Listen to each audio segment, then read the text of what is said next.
నెల్లూరు జిల్లా వింజమూరు మండల పాతూరులో ఉన్మాది చేతిలో గాయపడ్డ యువతిని ఆమె తల్లిని రాష్ట్ర మహిళా చైర్పర్సన్ వెంకటలక్ష్మి పరామర్శించారు. నెల్లూరులోని ఓ ప్రైవేటు హాస్పిటల్లో చికిత్స పొందుతున్న బాధితురాలికి వెంకటలక్ష్మి ధైర్యం చెప్పారు. బాధిత కుటుంబానికి ప్రభుత్వం అండగా ఉంటుందని భరోసానిచ్చారు. యువతి గొంతు బిగించి కత్తితో దాడి చేసిన ప్రేమోన్మాది నాగరాజును కఠినంగా శిక్షించాలని ఎస్పీ ఆరిఫ్ను కోరినట్లు వెంకటలక్ష్మి చెప్పారు. ఎన్నికల కోడ్ వచ్చిన తరువాత రాష్ట్రంలో మహిళలపై దాడులు పెరిగాయని అసహనం వ్యక్తం చేశారు వెంకటలక్ష్మి.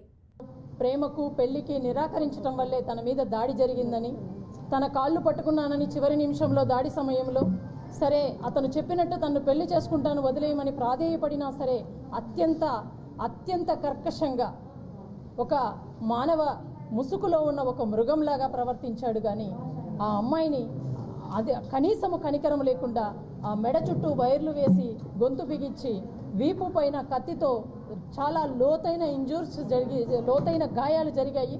అసలు ఆ చేతుల మీద దాడి చేశారు. వాళ్ళ మదరు ఆల్రెడీ ఆమె ఒక చెయ్యి లేదు, ఆమెకి ఆల్రెడీ గతంలోనే ఆమె హ్యాండిక్యాప్డ్గా ఒక చెయ్యి పోగొట్టుకొని ఉన్నారు.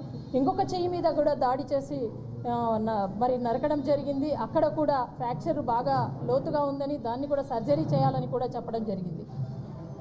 నిజంగా చెప్పాలంటే సమాజంలో మగవాళ్ళు కొంతమంది అత్యంత క్రూరంగా ప్రేమ పేరుతో ప్రేమను నిరాకరిస్తే యాసిడ్ దాడులకు పాల్పడడం లేదా కత్తులతో దాడి చేసి చంపే ప్రయత్నాలు చేయటం అన్నది నిజంగా అత్యంత హేయమైన చర్య.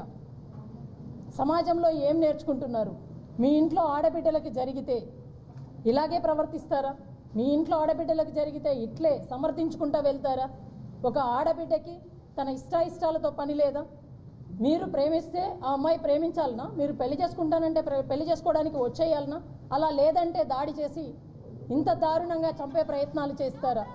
ఇలాంటి వ్యక్తులను సభ్య సమాజంలో తిరగనీయకుండా ఖచ్చితంగా మరి కఠినమైన శిక్షలు, మరిన్ని శిక్షలు కూడా చేర్చి మరి అతనిని జైల్లో వేయాలని, అవసరమైతే యావజ్జీవ కారాగార శిక్ష కానీ మరణశిక్ష కానీ విధించే విధంగా చర్యలు తీసుకోవాలని కూడా ఎస్పీ గారిని కోరడం జరిగింది.